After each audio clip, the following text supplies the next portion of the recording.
प्यारे विद्यार्थियों, जैसा कि आप लोग जानते हैं कि 14 दिसंबर को जो सक्सेस पॉइंट प्रतियोगिता 2025 है वो पहली परीक्षा होने वाली है। विद्यार्थियों की सबसे ज्यादा जिज्ञासा और जो जानने की इच्छा है वो है पाठ्यक्रम, सिलेबस क्या होगा, सर कहाँ से क्वेश्चन आएगा। बच्चे फोन से, मैसेज से लगातार जो है पूछ रहे हैं कि सिलेबस क्या होगा। और जाहिर सी बात है, अगर किसी परीक्षा में टॉप करना है, बेहतर रिजल्ट पाना है, तो ये आपको जानना जरूरी है कि क्या नहीं पढ़ना है। अगर आप पूरी साइंस तैयार कर लें तो क्या टॉप कर जाएंगे? तो पूरी साइंस तैयार करना भी तो टफ है। इतना टफ काम करने की क्या जरूरत है? तो कितना पढ़ा जाए, कितने पढ़ने की जरूरत है, कितनी तैयारी होनी चाहिए, ये आज हम 9 से लेकर के कक्षा 12 तक सब बता दिया जाएगा। पहले हम ये बता दें कि कक्षा 9 और 10 के ये जो दोनों विद्यार्थी हैं, इन लोगों की परीक्षा में विज्ञान और गणित से ही प्रश्न पूछे जाएंगे। तो आज आपको विज्ञान से क्या क्या आ रहा है, गणित से क्या क्या आ रहा है एग्जाम में, उसका पाठ्यक्रम क्या होगा वो बता दिया जाएगा। क्या क्या आ रहा है मतलब क्वेश्चन नहीं बताया जाएगा, नहीं, पाठ्यक्रम बताया जाएगा। तो 9 और 10 से गणित और विज्ञान पूछा जाएगा और 11 और 12 से फिजिक्स, केमिस्ट्री, मैथ या मैथ की जगह पे बायो, ये जो तीन आपके टॉप सब्जेक्ट हैं इनसे क्वेश्चन रहेंगे। तो ये सारी बातें आपको आज सारी चीजें क्लियर हो जाएंगी। कक्षा 9 से 12 तक का सिलेबस पूरा मिल जाएगा। तो आप फिर से समझ लीजिए कि 9 और 10 सिर्फ गणित और विज्ञान के ही क्वेश्चन आने हैं एग्जाम में, और 11 और 12 के जो है रसायन विज्ञान, भौतिक विज्ञान और गणित, और जिनका गणित नहीं है उनके पेपर में बायो रहेगा।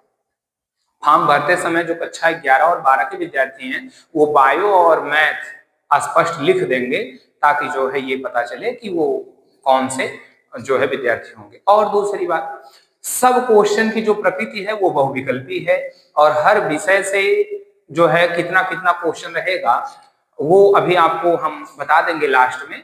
और हम आपको एक बात और बता दें कि कुछ बच्चे जो हमारे बड़े दूर दराज के विद्यार्थी हैं, काफी करीबी विद्यार्थी हैं, यहाँ से 20-25-30 किलोमीटर दूर एरोला से आगे की तरफ से तमाम विद्यार्थी पूछ रहे हैं कि सर एग्जाम देना कहाँ है, परीक्षा सेंटर कहाँ होगा। परीक्षा सेंटर को लेकर के जो उत्सुकता है बच्चों में, जो कप्तानगंज के विद्यार्थी हैं वो अभी पूछ रहे हैं परीक्षा कहाँ होनी है, गोपालगंज के विद्यार्थी पूछ रहे हैं परीक्षा कहाँ होनी है। तो परीक्षा कहाँ होनी, तो मैं आपको बता दूं इसके लिए 2 सेंटर है। जो गोपालगंज एरिया के विद्यार्थी हैं या जो और इसके आसपास के एरिया के विद्यार्थी हैं, वो गोपालगंज चलने वाली जो हमारी संस्था है सक्सेस पॉइंट, इस संस्था पे परीक्षा देंगे। और जो कप्तानगंज के विद्यार्थी रहेंगे वो कप्तानगंज की संस्था पर परीक्षा दे लेंगे। वहां जो कप्तानगंज में दूसरी संस्था चलती है सक्सेस पॉइंट, वहां पे आप परीक्षा दे लेंगे। तो एकदम परेशान ना रहिए, जो आपके लिए सबसे बेहतर होगा वही किया जाएगा। एकदम निश्चिंत रहिए। बाकी इसके बाद भी कोई आपको दिक्कत होगी, कोई समस्या होगी तो आप उसको पूछ सकते हैं। आपके पास नंबर है संस्था का, आप वहां से कंफर्म कर सकते हैं। आप फिर आप कमेंट करिए अपने क्वेश्चन को, उसको जो आपका क्लियर कर दिया जाएगा। तो आइए सबसे पहले हम स्टार्ट करते हैं कक्षा 9 के विज्ञान के सिलेबस से। कक्षा 9 का विज्ञान का सिलेबस क्या होगा,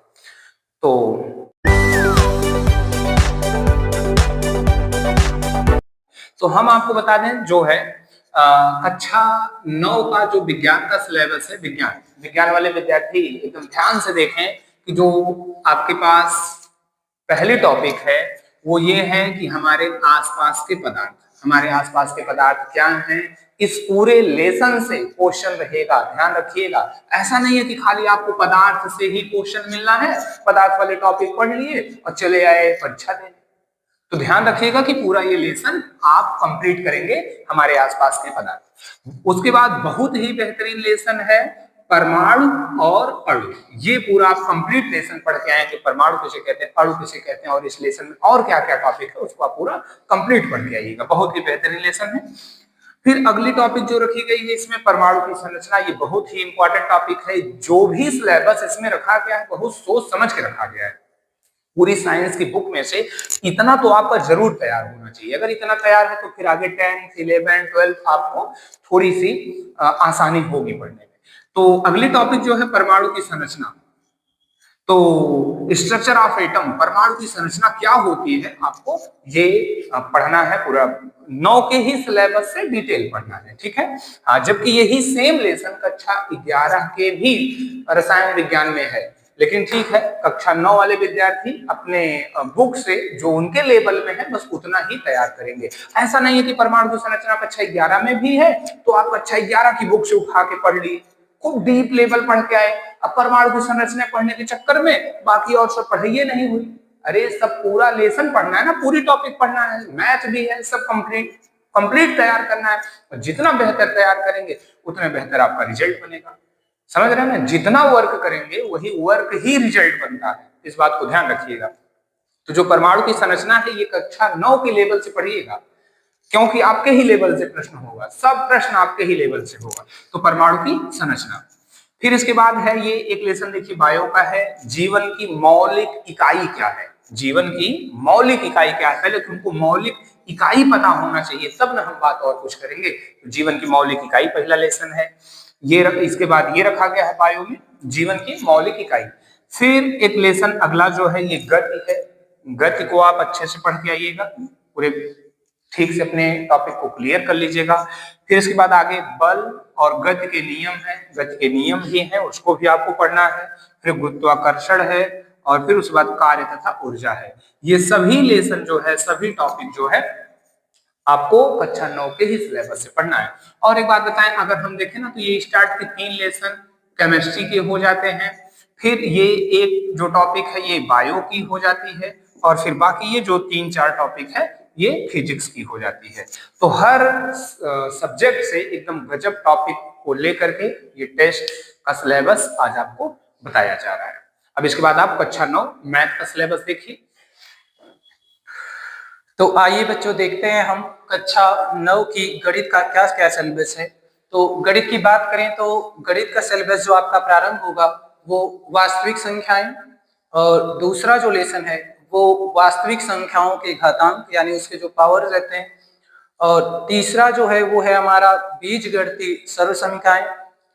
चौथा जो हमारा लेसन है वो काफी खूबसूरत है और जो है बहुपद और उनके गुणनखंड। और वहीं बात करें अगर हम 5वें चैप्टर की तो वो है हमारा दो चरों के रैखिक समीकरण। और इसके बाद जो हमारा छठा चैप्टर है ये हमारी ज्यामिति से है, जो है हमारे रेखाएं एवं कोण। और जो लास्ट है यानी जो सबसे अंतिम है वो है हमारा वृत्त यानी जो है कि सर्कल। तो मैथ के कई चैप्टर्स इसमें छोड़ दिए गए हैं क्योंकि हमें भी पता है कि समय 1 महीने बचे हुए हैं और सब कुछ तैयार करना संभव नहीं है।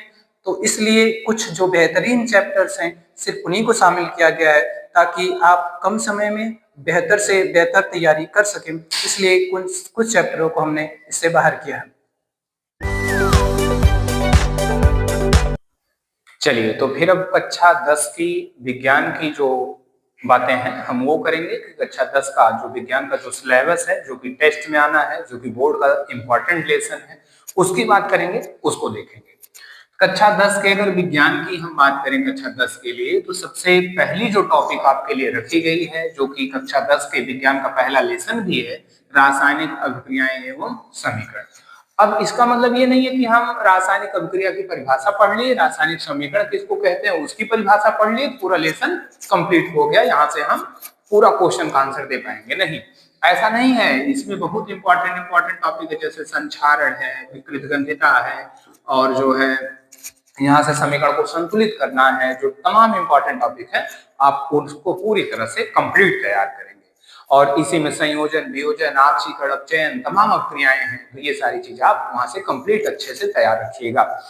इसके बाद अगर हम दूसरे लेसन की बात करें तो अम्ल, क्षार और लवण, यहाँ से इस लेसन से एक बड़ी इंपॉर्टेंट टॉपिक मिल जाती है, अम्ल, क्षार, लवण से पीएच मूल्य या पीएच मान। ये क्या है, यहाँ से पीएच मूल्य से बोर्ड में भी ऑप्शनल क्वेश्चन बनता है कि जैसे जल का पीएच मान क्या होता है, रक्त का पीएच मान क्या होता है, आंसू का पीएच मान क्या होता है, दूध का पीएच मान क्या होता है। तो थोड़ा सा आप लोग पीएच मान भी पढ़ते रखिएगा, ये बोर्ड में भी काम देगा और इस टेस्ट में भी काम देगा। इसके बाद अगर हम बात करें कार्बन तथा इसके यौगिक, इस लेसन में अगर हम देखें ना तो कुछ इंपॉर्टेंट टॉपिक जो IUPAC है, यहाँ से यहाँ से जो है कुछ टॉपिकें जो हैं जो कि काफी इंपॉर्टेंट हैं, जो कि बोर्ड एग्जाम में भी फिक्स हैं। कम से कम 2 से 4 नंबर का जो है 2 से 4 नंबर का IUPAC नॉमेनक्लेचर से आपको बोर्ड एग्जाम में मिल ही जाना है, और उसी के आसपास आपको यहाँ से टेस्ट में भी इस टॉपिक से मिल ही जाएगा। कार्बन तथा इसके यौगिक, इसके जो 2 यौगिक हैं जो कक्षा 10 में पढ़ना है, जो कि दोनों बहुत इंपॉर्टेंट हैं। एक है CH3COOH ये, और दूसरा यौगिक है CH3CH2OH, यानी एथिल अल्कोहल और एसिटिक अम्ल। इन दोनों को जो है आपको आपके कक्षा 10 के यूपी बोर्ड के सिलेबस में काफी डीप पढ़ना है कि ये कैसे बनाया गया है, इसका भौतिक गुण क्या है, रासायनिक गुण क्या है, सारी चीजें उसको पढ़ना है। तो ये कंप्लीट आप पढ़ते रखिएगा, बोर्ड एग्जाम में भी काम देगा, और प्लस जो है आप यहाँ जो टेस्ट देंगे उसमें भी काम देगा। इसके बाद जो पहला लेसन है बायो का लाइफ प्रोसेस, जैव प्रक्रम, काफी लंबा लेसन है, कई लेसनों को मिलाकर के यह एक लेसन बना है, लेकिन ये भी बहुत ही इंपॉर्टेंट है। इसको भी आप कंप्लीट पढ़ के रखेंगे। इसमें श्वसन, पाचन, उत्सर्जन, सारी चीज क्या है, कैसे है, वो आप उसको कंप्लीट पढ़ के रखिएगा।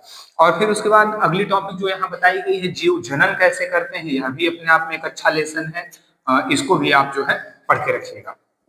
आनुवांशिकता, आनुवांशिकता को भी आपको पढ़ना है। इसमें कैसे क्या हुआ है, कौन प्रभावी लक्षण है, कौन अप्रभावी लक्षण है, मेंडल ने कितने नियम दिया, जो प्रभाविता का नियम है वो क्या है, द्विसंकर क्रॉस का नियम क्या है, स्वतंत्र व्यूहन का नियम क्या है। तो ये आनुवांशिकता वाली भी टॉपिक आप अच्छे से पढ़ के रखेंगे। इसके बाद अगर हम बात करें जो है फिजिक्स की तरफ अगर आए, तो जो पहला लेसन है प्रकाश, परावर्तन तथा अपवर्तन। प्रकाश का परावर्तन कब होता है, प्रकाश का अपवर्तन कब होता है, ये प्रकाश का परावर्तन और प्रकाश का जो है परावर्तन और अपवर्तन दोनों टॉपिक आप क्लियर पढ़ के रखेंगे कि जब प्रकाश किसी चिकने पालिशदार सतह से टकरा रहा है तो क्या हो रहा है, कैसे हो रहा है, सारी चीज आप वहां अच्छे से पढ़ के रखिएगा। इसमें भी तमाम चीजें हैं, उत्तल दर्पण है, अवतल दर्पण है, उत्तल लेंस है, अवतल लेंस है, उसका अपना अपना फार्मूला है, उस फार्मूला से क्वेश्चन बोर्ड एग्जाम में भी आया है, और हो सकता है आपको टेस्ट में भी देखने को कुछ मिले ऐसा, इस नाते आप कंप्लीट तैयार रखेंगे। फिर अगली टॉपिक अगर हम बात करें मानव नेत्र तथा रंग बिरंगा संसार, ये जो हमारा संसार है इसमें तो काफी रंग है, बड़ा रंग बिरंगा है और हर तरह से रंग बिरंगा है, तो आप इस टॉपिक को भी आप पढ़ के रखिएगा। मानव नेत्र जो हम लोगों की आंख है, इस आंख के बारे में भी हम पूरी तरह से एक बार पढ़ के रखेंगे। उसके बाद जो सबसे अंतिम टॉपिक है वो है विद्युत, विद्युत के बारे में आप पढ़ के रखिएगा। बस इतनी सी टॉपिक है कक्षा 10 के विज्ञान के सिलेबस में। अब हम लोग गणित की बात करें, तो चलिए बात करते हैं कक्षा 10 के गणित की। तो कक्षा 10 के गणित में हम जो स्टार्टिंग करेंगे वो हमारी है वास्तविक संख्याएं, और इसके बाद जो अगला लेसन है वो है हमारा बहुपद, और बहुपद के बाद हमारे हैं द्विघात समीकरण, और इसके बाद फिर हमारी समांतर श्रेणियां, और समांतर श्रेणियों के बाद जो अगला लेसन है वो है हमारा त्रिकोणमिति के अनुप्रयोग। और इसके बाद जब हम आते हैं ज्यामिति में, तो ज्यामिति में आपके वृत्त है, वृत्तों से संबंधित क्षेत्रफल, और ये आपके पृष्ठीय क्षेत्रफल और आयतन। पृष्ठीय क्षेत्रफल और आयतन का मतलब कि जिसमें आपके घन है, घनाभ है, गोला है, बेलन है, शंकु है, उनका पृष्ठीय क्षेत्रफल और आयतन हमको पता करना होता है। तो इसमें से भी वही बात है कि कुछ लेसन को हमने बाहर किया है ताकि 1 महीने के अंदर अंदर आप बेहतर तरीके से गणित को तैयार कर सके। और यकीन मानिए इन अध्यायों को जब आप याद करेंगे, पढ़ेंगे अपने बोर्ड के लिए, तो ये प्रतियोगिता के माध्यम से वो बोर्ड में भी आपको जाके आसानी करेंगे, क्योंकि एक बार आप प्रतियोगिता के लिए पढ़ चुके होंगे और दूसरी बार आप जब बोर्ड के लिए पढ़ेंगे तो वो काफी आसानी होगी।